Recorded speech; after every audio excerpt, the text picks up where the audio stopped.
بسم الرحمن الرحیم۔ لاکھوں انسان دنیا میں آتے ہیں اور چلے جاتے ہیں۔ بڑے بادشاہ آئے، وزراء آئے، جرنل آئے، بڑے بڑے افسران آئے، بزنس مین آئے، چلے جاتے ہیں، اور لوگوں کو ان کے جانے کے بعد بہت کم لوگ یاد کرتے ہیں، اور نہ تو کوئی ان کو زیادہ یاد کرتا ہے، نہ ہی کوئی ان کی قبروں پہ جاتا ہے۔ مگر کچھ لوگ ایسے ہوتے ہیں جو سالوں بعد، صدیوں بعد پیدا ہوتے ہیں، 60، 70، 100 سال دنیا میں رہتے ہیں، لیکن دنیا کے جانے کے ہزاروں سال بعد جب ان کا ذکر کیا جاتا ہے تو دلوں میں ٹھنڈک پیدا ہوتی ہے، ہمارے ایمان کو تازگی ملتی ہے انسانوں کا نام لینے سے۔ بے شک وہی خوش نصیب بندے ہوتے ہیں جنہوں نے اللہ اور اللہ کے رسول کو راضی کیا ہوتا ہے۔ آج بھی جس عظیم بزرگ کا ہم ذکر کریں گے، وہ بھی دنیا میں آئے، 80، 85، 87 سال دنیا میں رہے، لیکن دنیا کے جانے کے بعد، ہماری ظاہری آنکھوں سے اوجھل ہونے کے بعد، آج ان کے چاہنے والے، ان کے ماننے والے، ان کے فیض سے فیض یاب لکھوکھا لوگ ان کے در پہ حاضر ہوتے ہیں، ان سے فیض پاتے ہیں، یہاں تک کہ مسلم بھی، غیر مسلم بھی وہاں پہ جاتے ہیں۔ آج ہم ذکر کریں گے ہم اپنے پیر و مرشد حضرت ابو انیس محمد برکت علی لدھیانوی قدس سر العزیز۔ ناظرین، ابو انیس قدس سر العزیز کا جو تعلق ہے، ان کا جو شمار ہے، وہ بر صغیر پاک و ہند کے عظیم بزرگوں میں ان کا شمار ہے، کیا جاتا ہے، اور آج تقریباً دنیا کے اکثر ممالک میں، ہر کونے میں ان کو یاد کرنے والے، ان کی تعلیمات سے اپنے سینوں کو منور کرنے والے لوگ بھی پوری دنیا میں آج بھی موجود ہیں، اور جن کی موجودگی میں دن بدن اضافہ ہو رہا ہے۔ ناظرین، حضرت ابو انیس قدس سر العزیز آپ 27 ربیع الثانی اور 27 اپریل 1911 اور 27 ربیع الثانی، چاند کی بھی 27 تھی، انگریزی بھی 27 تھی، 1911 موضع برہمی، ضلع لدھیانہ میں پیدا ہوئے۔ آپ مادرزاد ولی تھے۔ آپ کے والد بزرگ حضرت میاں نگاہی بخش رحمۃ اللہ تعالی فوج میں ملازم تھے۔ آبائی پیشہ کھیتی باڑی تھا، اور صوم و صلات کے پابند تھے، شریعت کے پابند تھے، اور آپ کو ایک مرتبہ ایک فقیر نے خوشخبری سنائی کہ نگاہیا، تو آپ کی قسمت میں تو کچھ نہیں، البتہ تیرے ہاں ایک لڑکا پیدا ہوگا جو زبردست ہوگا، بہت عظیم لڑکا ہوگا، اس کا بڑا نام ہوگا۔ لیکن یہ وہ خوشخبری بابا سرکار کی حضرت ابو انیس قدس سر العزیز کی ولادت باسعادت پہ پوری ہوئی۔ ابتدائی تعلیم اپنے گاؤں ہی سے حاصل کی۔ قرآن پاک سکول کی تعلیم حاصل کرنے کے بعد جب آپ نے میٹرک کا امتحان پاس کیا تو آپ کے والد بزرگ حضرت میاں نگاہی بخش رحمۃ اللہ علیہ، آپ بھی فوج میں ملازم تھے، تو اپنے بیٹے کو فوج میں شمولیت کے لیے لے گئے۔ اتفاقاً بات ایسی ہوئی کہ آپ کو بغیر کسی انٹرویو کے، ٹیسٹ کے سلیکٹ کر دیا گیا۔ آپ مادرزاد ولی تھے۔ اللہ تبارک و تعالیٰ نے آپ کو عالم انسان کی رہنمائی کے لیے دنیا میں بھیجا تھا، لیکن وقت نے آپ کو انگریز اور انڈین فوج کا افسر بنا دیا۔ انڈین فوج میں بھی آپ با کمال ڈیوٹی سے سرفراز تھے، اور ایسی ڈیوٹی کرتے لوگ آپ کی مثالیں دیتے تھے، یہاں تک کہ جو جنرل کور کمانڈر جنرل وچ صاحب تھے، ان کے ساتھ ان کی ڈیوٹی ہوتی تو وہ آپ کی شخصیت سے بہت ہی زیادہ ان کا احترام کرتے تھے، متاثر تھے ان کی شخصیت سے، کہ پورا رمضان کا مہینہ آپ کی خاطر دن کو کوئی چیز بھی نہیں کھاتے پیتے، اور بڑی آپ کے وہ احترام کرتے تھے۔ اور آپ کا آرمی کا زیادہ تر جو وقت ہے وہ رڑکی چھاونی میں گزرا۔ رڑکی چھاونی سے تقریباً 12-13 کلومیٹر کے فاصلے پر ایک عظیم روحانی بزرگ کی آرام گاہ ہے، حضرت مخدوم علاؤ الدین علی احمد صابر کلیئر شریف والے۔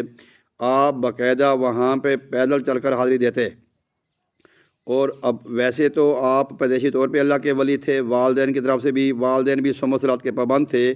آپ کا نام برکت علی، کنیت ابو انیس، لقب بابا جی سرکار ہے۔ آپ کے والد ماجد کا نام نگاہی بخش اور والدہ کا نام جنت بی بی تھا۔ پھر آپ فوج میں ساتھ ہی آپ حکیم امیر الحسن سہارنپوری رحمۃ اللہ علیہ کے دست بیعت ہوئے۔ جب ان کے بعد بیعت ہونے کے لیے تشریف لے گئے تو کمال اتفاق یہ ہوا کہ میاں حضرت امیر الدین حکیم امیر الحسن سہارنپوری رحمۃ اللہ علیہ نے فرمایا کہ برکت علی میری کمر دباؤ۔ تو بابا سرکار نے ان کی کمر دبائی تو فرمایا پنجابی سے لی تھی، پنجابی کو دے دی، کیونکہ جو حکیم امیر الحسن سہارنپوری رحمۃ اللہ کے جو پیر صاحب تھے وہ شاہ عبد الکریم رحمۃ اللہ نصیر پور کراں ضلع سرگودا پاکستان میں تھے۔ تو ان سے وہ پا کر گئے تھے تو واپس انہی کو وہ عنایت فرما دی جو روحانیت جو ڈپٹی تھی۔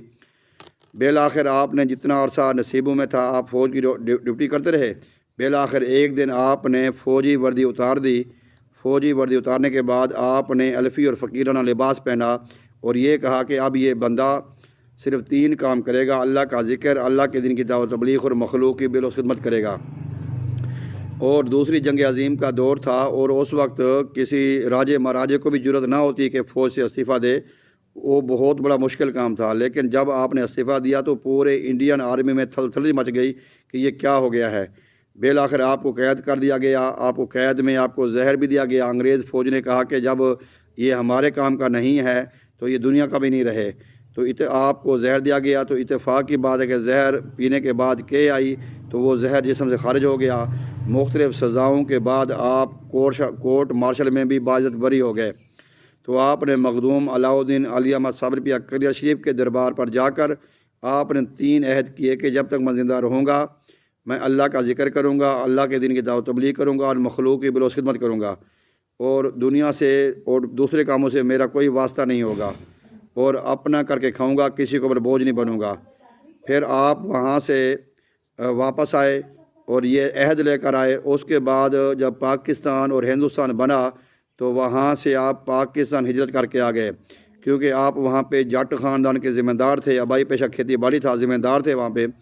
جو آپ کو والد بزرگان کی طرف سے جو زمین آنی تھی وہ آپ کو آئی سانگلہ ہل سرال والا کے پاس فیصل آباد میں۔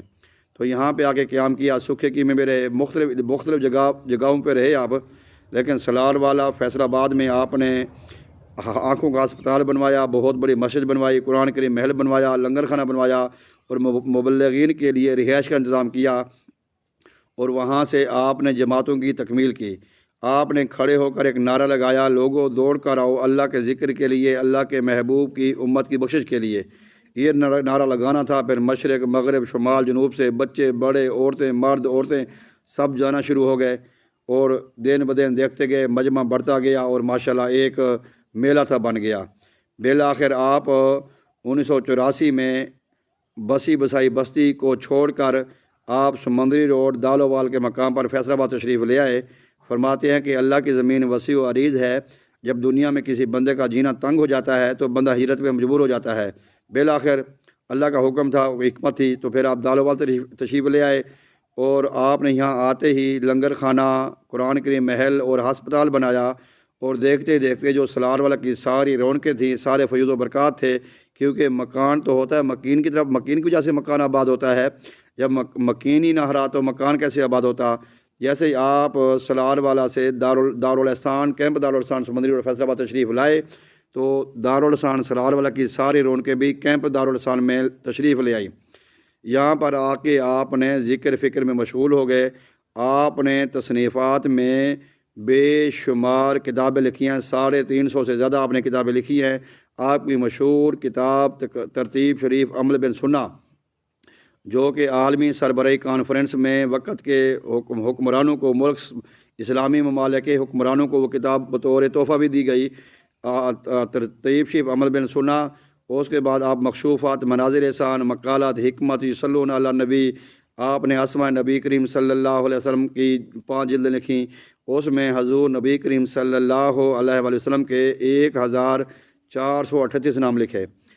حاضرین، جیسا میں نے شروع میں کہا کہ آپ نے ایک عہد کیا کہ میں 3 کام کروں گا، اللہ کا ذکر، اور اللہ کا ذکر ایسا بلند کیا، جب سے ذکر کی محفل شروع کی آج تقریباً 70-80 سال ہونے کو ہے، اور وہ ذکر رواں دواں ہے۔ اذان ہوتی ہے، ذکر بند ہوتا ہے، فرضوں کے بعد پھر ذکر شروع ہوتا ہے، صبح سے لے کے شام تک، شام سے لے کے صبح تک ذکر ہوتا ہے، وہ نماز کے اوقات میں ذکر نہیں ہوتا۔ اتنا آپ نے ذکر بند کیا، اور آپ کے جاننے والے، ماننے والے، مریدین، عقیدت مند پوری دنیا کے ہر علاقے میں، کونے میں آپ کے اس پیغام کو، اس مشن کو جاری رکھے ہوئے ہیں ماشاءاللہ۔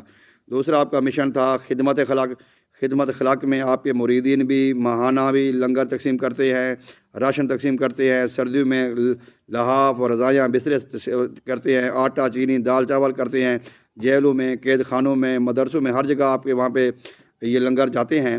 اس کے علاوہ آپ نے فری آئی ہاسپٹل بنوایا فیصل آباد میں، جہاں پہ اکتوبر کا پورا مہینہ اور مارچ کا پورا مہینہ آنکھوں کا ہسپتال ہوتا ہے، وہاں سے لوگوں کو فری دوائی ملتی ہے۔ اس دارالاحسان کے دارالحکمت عالم دارالشفا میں آج تک تقریباً لاکھوں آپریشن ہو چکے ہیں، اور اس کی خصوصیت یہ ہے کہ آج تک تقریباً 3000 سے زائد پیدائشی نبینوں کو وہاں سے آنکھیں ملی ہیں۔ اور اتفاق کی بات یہ ہے کہ وہاں پہ مریض جاتا ہے، مریض کا کھانا پینا، رہائش، دوائیاں، آپریشن، ہر شے فری ہوتی ہے، البتہ مریض کا لینز اپنا اپنا ہوتا ہے۔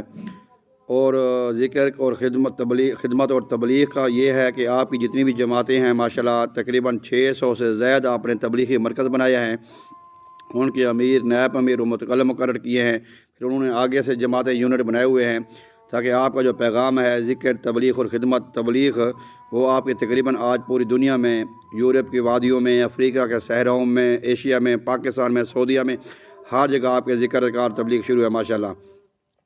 تو آپ کے دربار عالیہ کیمپ دارالحسان سمندری روڈ فیصل آباد میں لوگ ہر مہینے کے حساب سے، جو پاکستان کے لوگ ہیں تقریباً ہر مہینے آپ وہاں پہ حاضری دیتے ہیں، چاند کے حساب سے، کوئی 1 روزہ جمع جاتی ہے، کوئی 6 روزہ جاتی ہے، کوئی 3 روزہ جاتی ہے، اس طرح 3 دن رہنے کے بعد واپس آ جاتے ہیں۔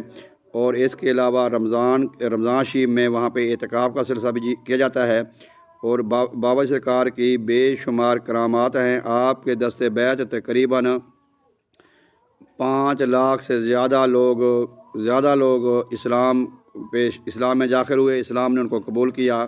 شاہ ولایت حکیم امیر حسن سہارنپوری رحمۃ اللہ نے فرمایا تھا کہ صحیح توکل شاہ صاحب میرے پاس آئے اور فرمایا اگر برکت علی پیر ہوتا تو ساتلوج سے لے کے اٹک تک کوئی پیر نہ ہوتا، جس طرح پنجاب میں میرا راج ہوا تھا، توکل شاہ صاحب نے فرمایا اس طرح اس برکت علی کا بھی ہوگا۔ تو ناظرین، آج بھی ان کے دربار پہ جائیں تو وہاں پہ کوئی آپ کو بازار نظر نہیں آئے گا، کوئی آپ کو گلہ نظر نہیں آئے گا، نہ کوئی ملنگ ہوگا، نہ کوئی ڈھول ہوگا، نہ کوئی فقیر ہوگا، نہ زنجیروں میں جکڑے ہوئے بڑے بڑے گلے ملیں گے آپ کو، نہ آپ کو منتوں کے لیے دھاگے بندے نظر آئیں گے، ہر طرف ذکر خدا، ذکر محمد مصطفیٰ کی آپ کو صدائیں بلند ہوں گی۔ تو آج بھی وہاں پہ جائیں، اور آج بھی بے شمار لوگ وہاں پہ جاتے ہیں اور فیض کی جھولیاں بھر کر جاتے ہیں۔ پیر و مرشد فرماتے ہیں کہ اے فیض کے متلاشی میری طرف آ کر دیکھ، فیض کے دریا نہ کھلیں تو پھر جو مرضی کہنا۔ ایک مقام پہ فرماتے ہیں اللہ اس نوجوان مجھے نہیں دیکھا، میری صحبت میں نہیں بیٹھا، میری لکھی کتاب نہیں پڑھی، مجھے تیرا بندہ سمجھ کر میری مرکت پہ آ گیا ہے، میں دعا کرتا ہوں جو مراد لے کے پوری فرما دے۔ ناظرین، ایک سسٹم تھا جو معروسی گدی نشینی کا، کہ باپ پیر ہے، بیٹا پیر ہے، پھر اس کا بیٹا پیر ہے، اس کا بیٹا پیر، اگر اہل ہے تو وہ بھی پیر ہے، نہیں اہل تو وہ بھی پیر ہے۔ لیکن آپ نے اس چیز کو ختم فرمایا، آپ نے فرمایا یہ خانقاہی نظام ہے، یہ سلسلہ نسل در نسل نہیں چلے گا، یہاں پہ وہ آئے گا جو اس کا اہل ہوگا۔ تو آپ نے اپنی حیات مبارکہ میں اہلیت دیکھ کے، وقار اور محنت قربانی دیکھ کر، آپ نے اپنا نائب جو محتمم تھا وہ بھائی شفیع محمد گوندل صاحب کو مقرر فرمایا، اور ان کے بعد بھائی نجیب اللہ ولانا صاحب کو ان کا نائب منتخب فرمایا۔ جیسے بابا سرکار 26 جنوری 1997 کو اپنے خالق حقیقی سے جا ملے، اپنی دنیا کی تمام جو ذمہ داریاں تھیں وہ ادا کرتے ہوئے، تو ان کے بعد بھائی شفیع محمد گوندل وہ محتمم کیمپ دارالحسان ہیں، اور ان کے بعد بھائی نجیب اللہ ولانا صاحب نائب محتمم کیمپ دارالحسان ہیں، اور وہاں پہ یہ انہی کا نظام قائم کیا ہوا ہے۔ آج بھی ان کے دربار پہ بے شمار لوگ جاتے ہیں۔ تو فرمایا یہ سلسلہ نسل در نسل نہیں چلے گا، یہاں پہ وہ آئے گا جو اس کا اہل ہوگا۔ تو آج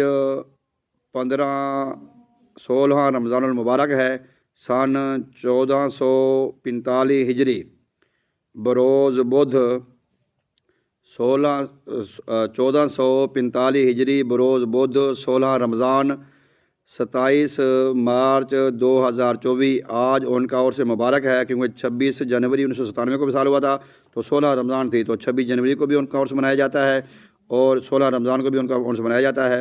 تو آج ان کا عرس مبارک ہے۔ دربار عالیہ کیمپ دارالحسان سمندری روڈ فیصل آباد میں لکھوکھا لوگ پاکستان سے بیرون ممالک سے لوگ آتے ہیں اور اپنے دعائیں مانگتے ہیں، اللہ سے دعائیں مانگتے ہیں ان کا وسیلہ دے کے۔ تو یہاں سے انشاءاللہ تعالی آج تک کوئی خالی نہیں گیا نہ جائے گا۔ تو ان کا عرس نہایت عقیدت و احترام سے منایا جاتا ہے۔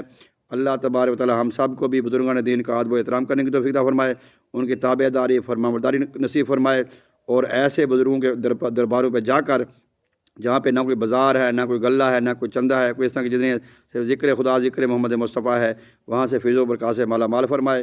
وآخر دعوانا ان الحمد للہ رب العالمین۔ السلام علیکم ورحمۃ اللہ۔